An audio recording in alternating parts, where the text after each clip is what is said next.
ታሪክና ሓደ ምሸት ኣብ ኣፍ ደገ ሓደ ቤት ምግቢ ተቐሚጡ ፓስታ እናበልዐ ዝነበረ ሓደ ቀታሊ እናርአየና እዩ ዝጅምር።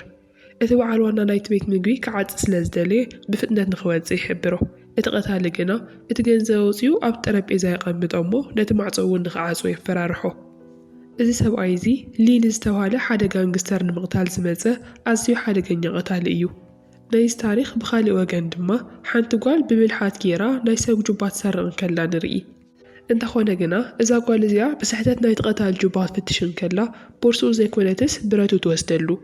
እቲ ናታ ጌጋ ሽዑ ንሽዑ ምስ ተረድኣ እቶም ጋንግስተራት እውን ከቢቦም ምስክር ከይሓድጉ ምእንታን ክቐትልዋ ይደልዩ። ኣብ መንጎ እዚ ውጥረት እዚ ብድንገት ሓደ ሰብ ነቲ ናታቶም ስናይፐር ቀቲሉ ካብ ላዕሊ የውድቆ። ሕዚ ነዞም ጋንግስተራት እዚኦም ነዛ ጓል ገዲፎም ነቲ ስናይፐሮም ዝቐተለሎም ሰብ ክእልሹ ይጅምሩ። እቲ ሓያል ጋንግስተር እቲ ቀትሎ ዝመጽእ ዘሎ ቀታሊ ብቐጥታ ከም ዘየጥቀዕን ኣዝዩ ሓደገኛ ምዃኑን ይፈልጥ ነይሩ እዩ። ነገር ግን እቲ ዝገርም ነገር እቲ ካብ ላዕሊ ዝወደቐ ሰብኣይ እቲ ስናይፐር ሒዙ ዝነበረ ዘይኮነስ እቲ ንኽቐትልዎ ዝእልሽዎ ዘለዉ ሰብ እዩ። ሽዑ እዚ ጋንግስተር ሊ ዝተባህለ ሰብ ነቲ ዕድል ተጠቒሙ ብምጥቃዕ ንብዙሓት ናይቲ ቀታሊ ሰብኣይ ይቐትሎም። እታ ሰራቂት ጓል ድማ ሂወታ ንምድሓን ኢላ ኣብ ውሽጢ ሓደ ድኳን ትሕባእ። እቶም ንኽቐትሉ ዝተለኣኹ ዕሱባት ክደልይዋ እንከለዉ መብራህቲ ይጠፍእ። ሊ ድማ ነቲ ጸልማት ተጠቒሙ ንኹላቶም ይቐትሎም። ኣብዚ ሰዓት እዚ እታ ጓል ብፍርሒ ክትረዕድ ትጅምር። ሊ ንሓደ ካብኣቶም ይሰቕሎ። እቲ ቀታሊ ግና ነቲ ገመድ ቆሪጹ እንደገና ክዋጋእ ይፍትን። ሊ እቲ ዝከታተሎ ዘሎ ሰብ መን ምዃኑ ክፈልጥ ስለ ዝደለየ መን ከም ዝለኣኸካ ንገረኒ እሞ ሂወትካ ክምሕረልካ እየ ይብሎ። እቲ ዝተለኣኸ ቀታሊ ግና ነቲ ስም ክናገር ስለ ዘይደለየ ስቑማል ይመርጽ። ኣብ መወዳእታ ከዓ ሊ ይቐትሎ። ካብዞም ኩሎም መጺኦም ዝነበሩ ልኡኻት ሓደ ሰብኣይ ብሂወት እንከሎ ክሃድም ይፍትን። ሊ ግና ሒዝዎ ይምለስ። ኣብ መንጎ ዝግርግር እዚ እዛ ጓል እዚኣ ክትሃድም ክትፍትን እንከላ ሊ ግና ደም ተሸፊኑ እንከሎ ኣብ ኣፍ ደገ ደው ኢሉ ትረኽቦ። መጀመርያ ምስ ረአየቶ ክቐትላ ይመሲልዎ ነይሩ። ነገር ግና ምንም ከይገበረ ንኽትከይድ ይምሕራ። እዛ ጓል ክትወፅእ እንከላ ሓደ ሰብኣይ ኣብ ደገ ጸኒሑ ይሕዛ። ሽዑ እዚ ሰብኣይ እዚ ንዓኣ ቅድሚ ምግዳኣ ሊ ቀዲሙ ይወፅእ እሞ ነቲ ወዲ ይትኩሰሉ። እንተኾነ ግን ሊ ንባዕሉ እውን ብኸቢድ ይጉዳእ።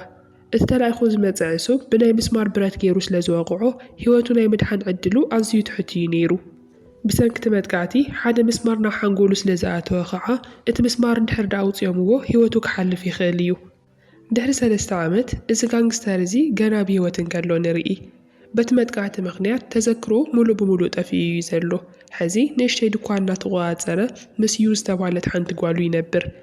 ሓደ መዓልቲ ዝተወሰኑ ዕሱባት ሰባት መጺኦም ነቲ ድኳን ኣትዮም ክሰብርዎ ይጅምሩ። ነቲ ቦታ ኣፍሪሶም ናይ ንግዲ ማእኸል ልምህናፅ ናይ ኩላቶም ፌርማ እናተኣኻኸቡ እዮም ነይሮም። ሽዑ ሓደ ሰብኣይ ናብ ናይ ሊ ድኳን ይኣቱ እሞ ኣታ ኣረጊት ሰብኣይ እዚ ሰዓት እዚ ክትጽግነለይ ትኽእል ዲኻ ኢሉ ይሓቶ። ሊ ድማ ተረጋጊዑ እወ ኣየናይ ሰዓት ምዃኑ ብቻ ንገረኒ ይብሎ። ነገር ግን እቲ ሰብኣይ ናይ ግዜ ቦምብ እናሃቦ ኣብ ውሽጢ 10 ደቂቓ እንድሕር ዳ ዘየስተኻኺልካዮ ነዚ ድኳን እዚ ሙሉእ ብምሉእ ከፍርሶ እየ ኢሉ ይነግሮ። ብኻልእ ወገን ድማ ኣብ ሓደ ናይ ዘኽታማት መዕበዪ ድርጅት ዮናን ዝተባህለ ናይቶም ዕሱባት መራሒ ንሓንቲ ጓል ይፈራርሓሉ። እቲ በዓል ዋና ናይቲ ድርጅት ከም ዝሃደመ ብምንጋር ንሳ ናታ ፌርማ ንክትህቦ ይደሊ። ንሳ ግና ተኣቢ እሞ ኣብ ልዕሊ እቶም ቆልዑ ጉድኣት ከም ዘብጽሕ እናፈራርሐ ንኽትፍርም የገድዳ። እቶም ካልኦት ዕሱባት ሰባት ድማ ነቶም ካልኦት ኣብቲ ድኳን ዘለዉ ሰባት እናፈራርሑ ፌርማኦም እናተኣኻኸቡ እዮም ነይሮም። እዞም ድኳናት እዚኦም ናይ መነባብሮኦም ሓደ ምንጭ ስለ ዝነበረ ኩላቶም ፌርማኦም ክህቦ ይደለዩን። ኣብቲ ሰዓት ዩና ጐየት ትመጽእ እሞ ኣቦይ ሊ ንኹላትኩም ንኽትፍርሙ ይደልየኩም ኣሎ ኢላ ትነግሮም። ኩላቶም ንሊ ስለ ዝኣምንዎ ድማ ናታ ቃል ተኣማሚኖም ይፍርሙ።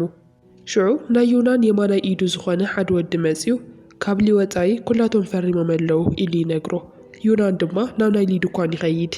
ኣብቲ ሰዓት ሊ ነቲ ዝሃቦ ቦምብ ኣስተኻኺሉ ኣውፂኡ ኣብ ናይ ዩናን ኢድ የቐምጦ እሞ እቲ ናይ ግዜ መቑፀሪ እውን ይጠውዮ። ዩናን ኣብ መጀመርያ ቀልዲ እዩ መሲልዎ ነይሩ። ድሓር ግን እቲ ናይ ቦምብ ሰዓት ክቖፀር ምስ ጀመረ ብጣዕሚ ይስንብድ።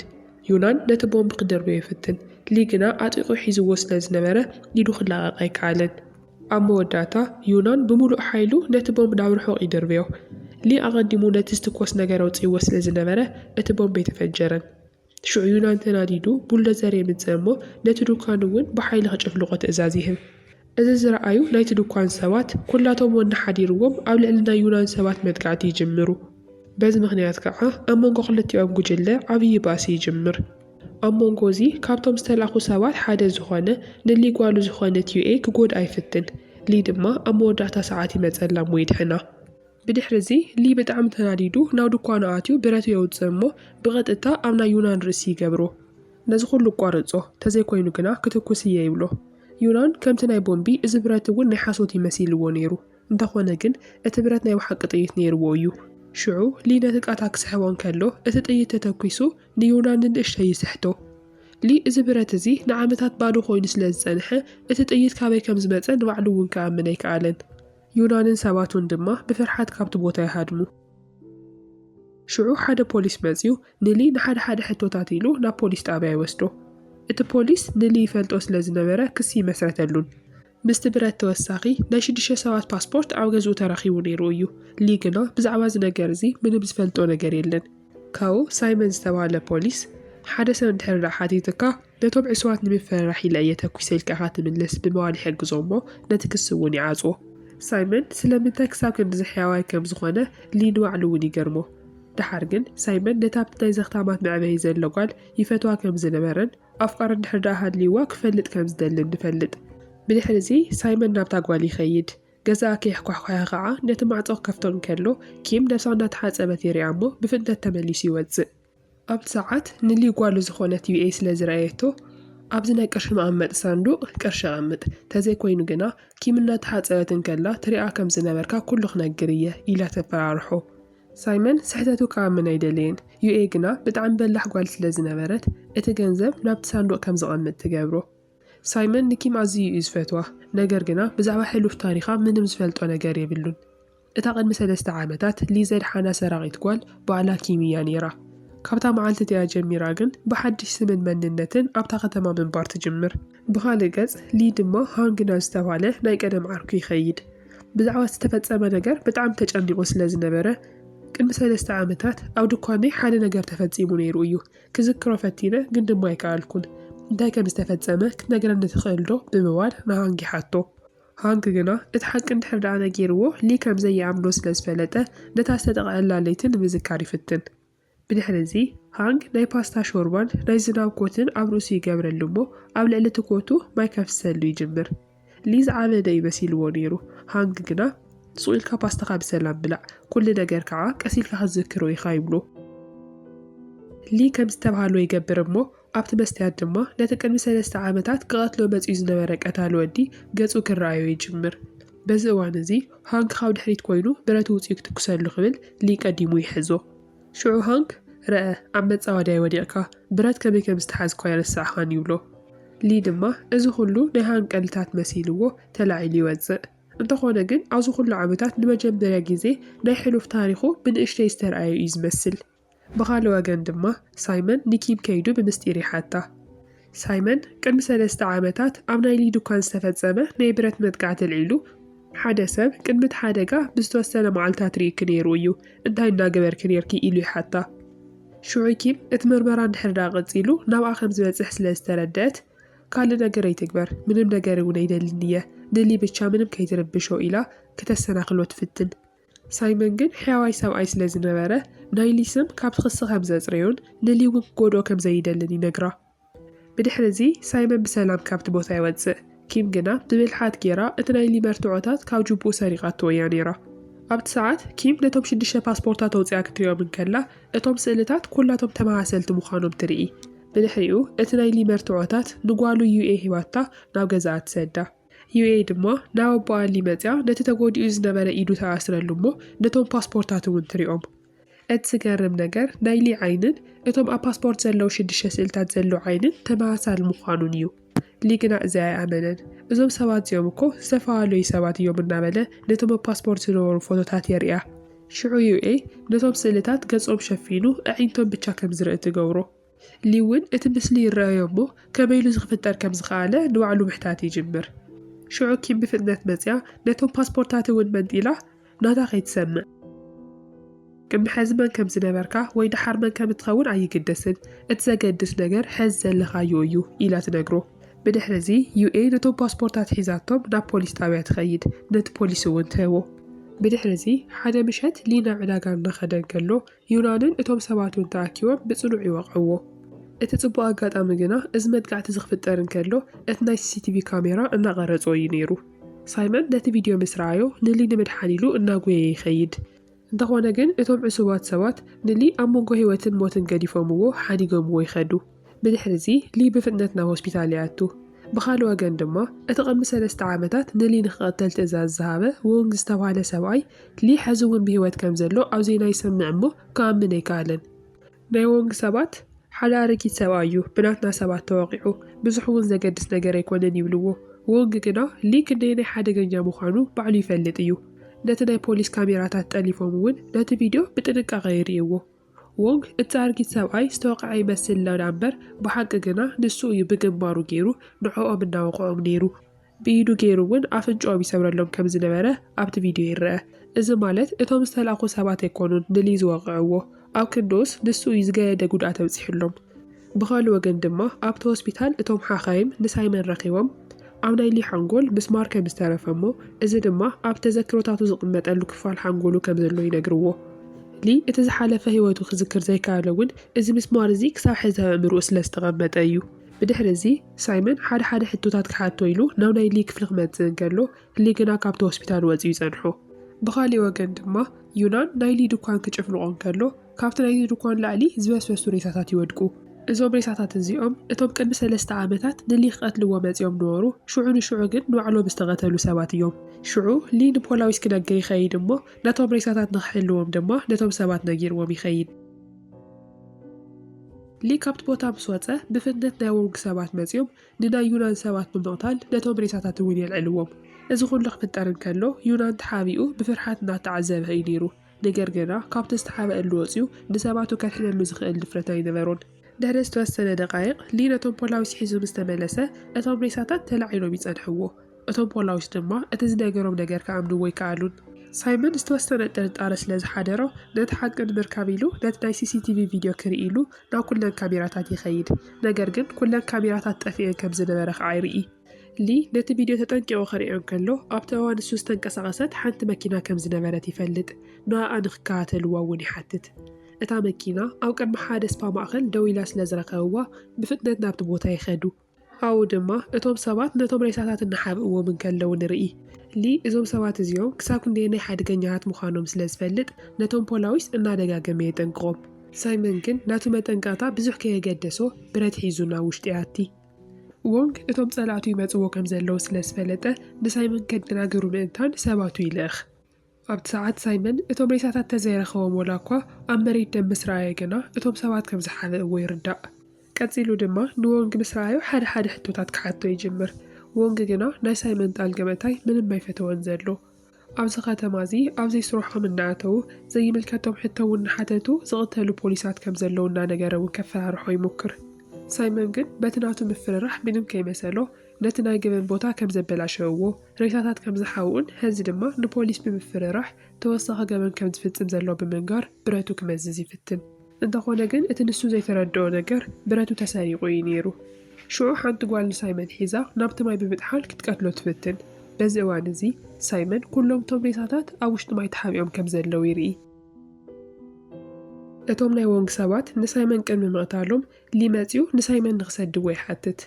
ወንግ ግና ሳይመን ክሳብ ዝመጽእ እናተጸበየ ስለ ዝነበረ ሽዑ ንሽዑ ጥይቱ ምትኳስ ይጅምር። ሊ ግን እናጎየን ነቲ ጥይቱ እውን እናስሓተን ካብቶም ሰባቱ ንሓደ ሒዙ ይወቕዖ። ብዙሕ ከይዶም ጎዩ እቶም ፖላዊስ ናብኡ ስለ ዝበጽሑ ወንግ ከይተተሓዘ ካብቲ ቦታ ይሃድም። ኣብቲ ቦታ ዝተረፈ ሊ በይኑ ስለ ዝነበረ እቶም ፖላዊስ ተጠርጠሪ ገይሮም ሒዞምዎ ይኸዱ። ብድሕሪ ዝኹሉ ሳይመን ህይወቱ ይድሕን። እንተኾነ ግና ነቶም ላዕለዎት ሓለፍቲ ሊ ንጹህ ሰብ ከም ዝኾነ ከእምኖም ኣይከኣለን። እቶም ናይ ምርመራ ሓለፍቲ ድማ ኩሉ መርትዖታት ኣብ ልዕሊ ሊ ከም ዘሎ፣ እቶም ሬሳታት እውን ብሓደ ብረት ከም ዝተቐተሉን ይሕብሩ። ሊ እቲ ዝቐርበሉ ዝነበረ ከቢድ ክሲ ምስ ሰምዐ ብጣዕሚ ይርበሽ። ኣነ ቀተልኩን እናበለ እውን ደጋጊሙ ይዛረብ። እቲ ሓላፊ ግና ስኡ ኢሉ ጌጉኡ ንኽኣምን ቅድሚ ሕዚ ካብኡ ዝገደዱ ካልኦት ገበነኛታት እውን ሪኡ ከም ዝፈልጥ ይነግሮ። ኣብቲ ሰዓት ሳይመን እውን ደጋጊሙ ሊ ንጹህ ከም ዝኾነ ይዛረብ ነይሩ። እቲ ሓላፊ ግና ሊ ቀንዲ ተጠርጣሪ ምዃኑ ሕዚ እውን ምዝራቡ የቋረፀን።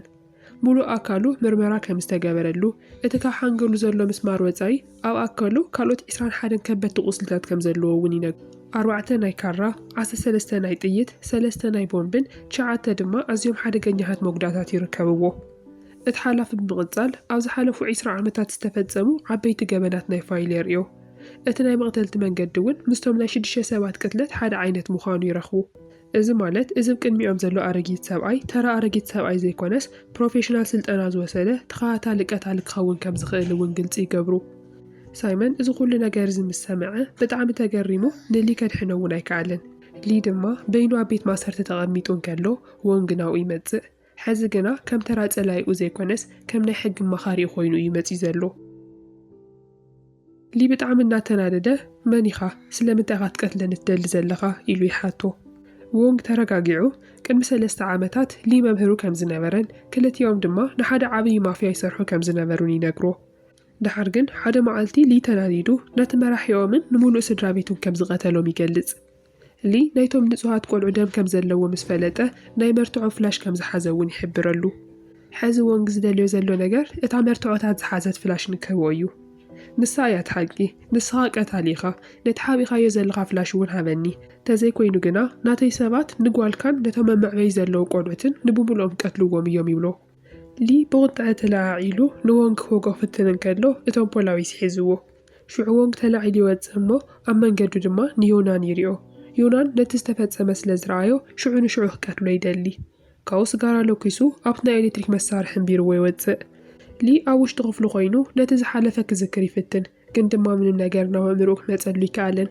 ብድሕሪኡ ብጣዕሚ ስለ ዝጨነቆ ንዮናን ንክቐትሎ ይሓቶ ዮናን ድማ ይኣቢ ሊ ነቶም ካልኦት እሱራት ይወግእ እቶም እሱራት ድማ ተኣኪቦም ኩሎም ክወዕዎ ይጅምሩ ኣብ መንጎ እቶም እሱራት ክወዕዎ እንከለዉ እቲ ሓንጎል ናይ ሊ ዝነበረ ምስማር ካብ ቦቱ ይንቀሳቐስ እዚ ድማ እቲ ዝሓለፈ ኩሉ ታሪኹ ንኽዝክር ይገብሮ እቶም እሱራት ተኣኪቦም ቀንዲ ንቕታሎም ሰራሕተኛታት ፖሊስ ካብ ቤት ማእሰርቲ የውፅእዎ ሽዑ ንሽዑ ሕክምናዊ ሓገዝ የድልዮ ስለ ዝነበረ በቲ ናይ ሕክምና ዓራት ገይሮም እናወሰድዎ እንከለዉ መብራህቲ መንጎ ይጠፍእ ሊ ድማ ዓርሱ ከም ዝሰሓተ ዘሎ መሲሉ ብድንገት ይትስእ እሞ ንሳይመን ብብረት ሒዙ ካብቲ ፖሊስ ጣብያ ይወፅእ ሓደ ሰብ እንድሕር ደኣ ቀርበን ፈቲኑ ርእሱ ክትኩሰሉ እየ እናበለ እውን የፈራርሖም ኣብቲ እዋን እቲ ብርሑቕ ኮይኑ ዝከታተል ስናይፐር ዝሓዘ ሰብ ከም ዘሎ ንርኢ ግን ድማ ብድሕሪ ዓምዲ ከዓ ይሕባእ ብድሕሪኡ ሓንቲ ዓባይ መኪና ነቲ መዕፀዊ በሪ ሴራ ተኣቲ ኣብ ውሽጢ እታ መኪና ሃንጊ እዩ ነይሩ ሊ እውን እዚ ምስ ፈለጠ ናብ ጉየና ውሽጢ ይኣቱ እሞ ካብቲ ቦታ ይሃድም ፖላዊስ ክኽተልዎም ይሙክሩ ሃንግ ግና ዝተፈላለዩ ኣፅዋር ተጠቒሙ ይከላኸሉ ቅድሚ 3 ዓመት ነቶም ሬሳታት ዝሓበኦም ሃንግ ከም ዝነበረ ተዘክሮ ክሳብ ዝምለስ እውን እናተጸበየ ከም ዝነበረ ሊ ይፈልጥ ሃንግ ዘረብኡ እናቐጸለ ካብቲ ጉጅለ ምስ ወፀኻ ወንግ ንኹሎም እቶም ኣባላት ክቐትሎም ይጅምር ንስኻ ንስድራ ቤቱ ከም ዝቐተልካ ወረና ዘርግሐ ድማ ካብ ዝድለዩ ሰባት ሓደ እዩ ጌርካ ነይሩ እንተኾነ ግን ንስኻ ከም ዘይገበርካዮ ኣነ ርግፀኛ እየ ነይረ ንኽድሕን እናበልኩ ድማ ብዛዕባ ሞትካ ብሓሶት ንወንግ ኣባላቱ ይነግሮ ነይረ ክሳብ ሕዚ ግዜ እውን ወንግ ንስኻ ከም ዝሞትካ ኣሚኑ ተቐቢሉ ነይሩ እዩ ኢሉ ይነግሮ ሊ ድማ መን ከም ዝቐተሎም ኣነ ይፈልጥ እየ መርትዖ እውን ኣለኒ እዩ ቅድሚ ኩሉ ግና ንወንግ ክንረኽቦ ኣለና ንሱ ነቶም ቆልዑ ጠሊፍዎም እዩ ዘሎ ይብል ብዛዕባ እቶም ቆልዑ ምስ ሰምዐት ኪም ሊ ነቶም ቆልዑ ተድሕኖም ኢኻ ወዶ ትብሎ ሊ ግና ኣነ ገዳስ ስራሕ ኣለኒ ንስኺ ባዕሊ ክድሕን እዮም ብምባል ይመልሰላ ተዘክርኡ ምስ ተመለሰ ሊ ሙሉእ ብሙሉእ ተቐይሩ እዩ ዘሎ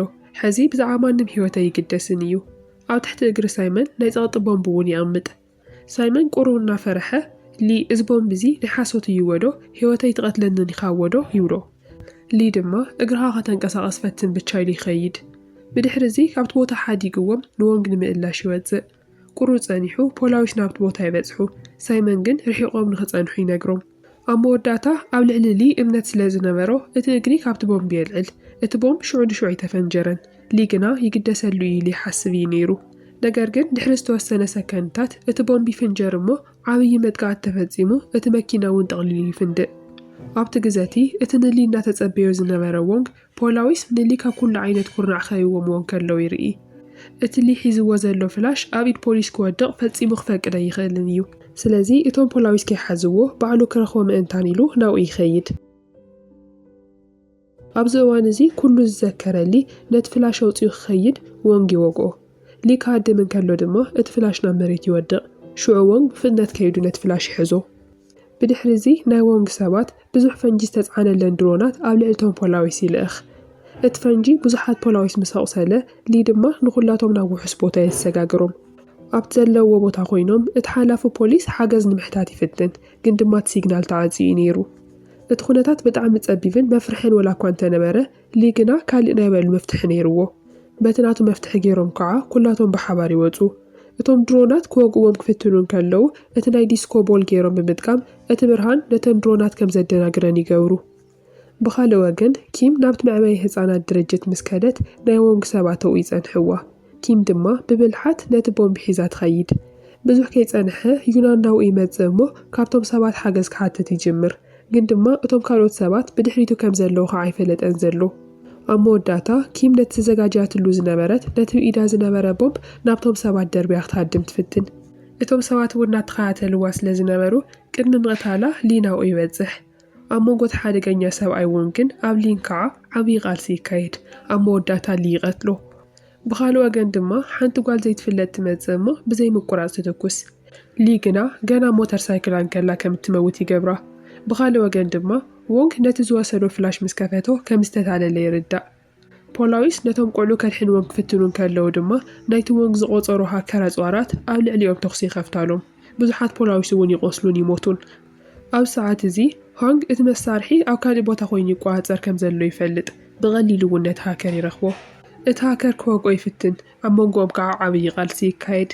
እቲ ሃከር ንሃንግ ክቐትሎ ክሳብ ዝቐርብ ብኤሌክትሪክ ሾክ ከም ዝወግኦ ይገብሮ እሞ ብጣዕሚ እውን የደንዝዞ። በዚ እዋን እዚ ሳይመን ነቲ ላፕቶፑ ናብ ማይ ብምድርባይ ነቲ መሳርሒ የበላሽዎ። ሃንግ ተዳኺሙን ዓብዪ ሰብኣይን ወላ እኳ እንተነበረ ዓዊሉ እቲ ናይ ጓንቱ ቮልቴጅ ወስኸሉ ይብል። ግን ድማ ቅድሚኡ ነቲ ሃከር ከዓ ይሕዞ። እቲ ሃከር ንኪም ክትኩሰላ ክብል እንከሎ ሳይመን ኣብ መንጎኦም ይኣቱ እሞ እቲ ንዓኣ ተሓሲቡ ዝነበረ ጥይት ይቕበለላ። ሽዑ ሳይመን ብዝተዳኸመ ድምፂ ክመውት ኣይፈርሕን እየ፣ ዕቤት ቅድሚ ምርካበይ እንተሞይተ እዩ ዘፍርሐኒ ነይሩ፣ ሕዚ ግና ብዛዕባ ብቻ እየ ዝሓስብ ዘለኹ ይብላ። ኪም ድማ ብጣዕሚ እናሓዘነት ብዛዕባኡ እውን ብጣዕሚ ትጭነቕ እሞ ምሳይ ክትከውን ትደሊ እንድሕር ዳ ኮንካ ኣይትሙት እናበለት ብኤሌክትሪክ ሾክ ጌራ ሂወቱ ትመልሰሉ። ኣብ መንጎ ዝግርክር ማእኸል እቲ ሃከር ነቶም ሰባት ገዲፍዎም ናብቲ መሳርሒኡ ይመፅእ። ግን ድማ ሊ ይቕድሞ እሞ ብሓያል መውቃዕቲ ገይሩ ነቲ ሃከር ይቐትሎ። ብድሕሪ እዚ ብሰንኪ ኣእምሮኡ ዝነበሮ ጉድኣት ሊ ዓርሱ ስሒቱ ናብ መሬት ይወድቕ። ድሕሪ ዝተወሰነ ግዜ ሊ ናብ ውንኡ ምስ ተመለሰ ኣብ ቅድሚኡ ወንግ ተቐሚጡ ንርኢ። ቅድሚ 3 ዓመታት ወንግ ነቲ ጉጅለ ከም ዝጠለሞን ንጸላእቲ እውን ምስጢር ኣሕሊፉ ከም ዝሃበን ይዝክር። በዚ ዝተልዓለ ከዓ እቲ መራሒ ንወንግ ክቐትሎ ክደሊ እንከሎ ሊ ምሕረት ንኽግበረሉ ይልምን። እቲ መራሒ እውን ናይ ሊ ልመና ሰሚዑ ንወንግ ይቕረ ይገብረሉ። ሊ ናብ ገዝኡ ክምለስ እንከሎ ሓደ ነገር ከም ዝረስዐ ዘኪሩ ናብቲ ቦታ ይምለስ። እቲ ዝፀንሖ ግና ወንግ ነቲ መራሕን ንምሉእ ስድራ ቤቱን ከም ዝቐተሎ እዩ ነይሩ። ድሕሪ 3 ዓመት ሊ ሕዚ ዝዘኪሩ እቲ መራሒኡ ብኢድ እቲ ክሓዲ ከም ዝተቐተለ ምስ ፈለጠ ክቐትሎ ይውስን። ግን ድማ ወንግ ቀዲሙ ኢዱ ብካራ ይወግኦ። ወንግ ሕዚ እውን ቀፂሉ እቲ ፍላሽ እንድሕር ዳ ዘይህብዎ ነታ ዝፈትዋ ጓሉ ዩኤ ክቐትላ ከም ዝኾነ ይዛረብ። ሊ ድማ ካሊእ መማረፅ ስለ ዘይነበሮ እቲ ፍላሽ ኣውፅኡ ይህቦ። ወንግ ደስ እናበሎ ነቲ ፍላሽ ከልዕል ኢዱ ምስ ዘርግሐ ሊ ብፍጥነት ብብረት ኢዱ ይኣስሮ። ወንግ ሽዑ ንሽዑ እቲ ናይ ሰዓቱ መከታተሊ ክርኢ እንከሎ እተን ናይ ድሮን ሚሳኤላት ናብኣቶም ይመፃ ከም ዘለዋ የስተውዕል። እዚ ማለት ብሓባር ክንመውት ኢና ኢሉ ክነግሮ እንከሎ ሊ ድማ ተረጋጊዑ ኣብ ሓንጎለይ ኣብ ውሽጢ ደም ይፈሰኒ ኣሎ እዩ፣ እስኻ በልካኒ በልካኒ ኣነ ምሟተይ ዘይተርፍ እዩ። ቅድሚ 3 ዓመታት ምሒረካ ነይረ እየ፣ ሎሚ ግና ድጋሚ ክምሕረካ ኣይክእልን፣ ክቐተካ እየ ይብሎ። ሊኡ እንከሎ ንሳይመን ንጓሉ ዩኤ ንክወስዳ ይነግሮ እሞ ብሰዓ ዘሕለፎም ፅቡቓት ጊዜያት እውን ናብ ኣእምሮኡ እናመፅሉ ክዝክር ይጅምር። ኣብ መወዳእታ ሊ ውንኡ ምስ ሰሓተ ወንግ ብፍጥነት ነቲ መእሰሪ ቆሪፁ ነቲ ፍላሽ እውን ወሲዱ ይሃድም። ኣብኡ እንከሎ ንሊ ክቐትሎ ሓሲቡ ነይሩ እዩ፣ ነገር ግን ባዕሉ ምሟቱ ዘይተርፎ ኢሉ ገዲፍዎ ይኸይድ። ቁሩ ምስ ተጓዓዘ ነቲ ፍላሽ ከፊቱ ክሪኦ እንከሎ ቀይሕ ብርሃን እናበረሀ ይርኢ እሞ ኣብ ውሽጢ መከታተሊ ከም ዘሎ ይርዳእ። ብዙሕ ከይፀንሐት ከዓ እታ ናብ ሊ ትኸይድ ዝነበረት ናይ ድሮን ሚሳኤል ናብ ናይ ወንግ መኪና ተለዊጣ ብዓብዪ ፈንጂ ትቕጥቅጦ። ኣብኡ እንከሎ ከዓ ወንግ ይመውት። ናቱ ብቻ ዘይኮነስ ካብታ መዓልትሳ ጀሚሩ ንሊ ዝረኣዮ እውን ማንም ሰብ ኣይነበረን። ኣብ መወዳእታ ዩናን ተነሲሁ ናብ ናይ ሰናይ መንገዲ ከም ዝምለስ፣ ሳይመን ድማ ዕቤት ከም ዝረኸበ እናርአና እቲ ፊልም ይውዳእ። ናይ ሎም መዓልቲ ታሪክና እዚ ይመስል ነይሩ። እንድሕር ዳ ፈቲኹምዎ ላይክ ብምግባር ሳብስክራይብ ብምግባር እውን ቤተሰብና ኮኑ ኢኹም። ብዛዕባ እዚ ፊልም ዘለኩም ርኢቶን ሓሳብኩምን ድማ ኣብ ኮሜንት ፀሓፉልና ኢኹም ኣብ ቀፃሊ ፊልም ንራኸብ